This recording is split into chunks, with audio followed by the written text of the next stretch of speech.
మంగళవారం, శుక్రవారం నాడు గౌరమ్మ సెట్టు పూజా మందిరంలో పెట్టుకొని, పసుపు, కుంకుమ పెట్టుకొని పూజ చేసుకుంటే ఇంట్లో చాలా మంచిదండి. పాజిటివ్ ఎనర్జీ ఇస్తుంది. చిన్న బ్రాస్ ఐటమ్ అయినా సరే బయట ఎక్కువ కాస్ట్ ఉంటుంది కదా, కొనుక్కోవాలన్నా కూడా భయమేస్తుంది. రీసెంట్‌గా నీరు స్టేకర్ ఇన్‌స్టాగ్రామ్ పేజ్‌లో షేర్ చేశానండి. క్వాలిటీ పరంగా, ఫినిషింగ్ పరంగా చాలా చాలా బావుంది.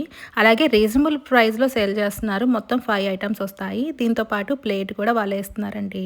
చూడ్డానికి క్యూట్‌గా, నీట్‌గా చాలా బావుంది కదా! అలాగే దీంతో పాటు చిన్న లోటస్‌ది కూడా తీసుకున్నానండి. మనం వరలక్ష్మి వ్రతం అప్పుడు అమ్మవారిని దీంట్లో పెట్టుకొని చక్కగా పూజ చేసుకోవచ్చు. అమ్మవారికి ఇష్టమైన పువ్వు కదా! దీంతో పాటు ఒక చిన్న పీట కూడా తీసుకున్నాను. అంచంతా కూడా ఇలా నెమలితో ఎంత బావుందో కదా! 4 పక్కల 4 నెమలితో చాలా అందంగా ఉంది ఈ పీట కూడా. మీకు కూడా కావాలి అనుకుంటే వాళ్ళ పేజ్ నేను కింద ట్యాగ్ చేస్తున్నానండి. ఒకసారి సెర్చ్ చేయండి. అలాగే స్వామివారి పాదాలు కూడా ఎంత బాగున్నాయి. ఇవన్నీ కూడా నేను బ్రాస్ ఐటెంలోనే తీసుకున్నానండి. మీకు కూడా కావాలి అనుకుంటే స్క్రీన్ మీద కనపడుతున్న నెంబర్ త్రూ కాంటాక్ట్ అవ్వండి. Thank you for watching.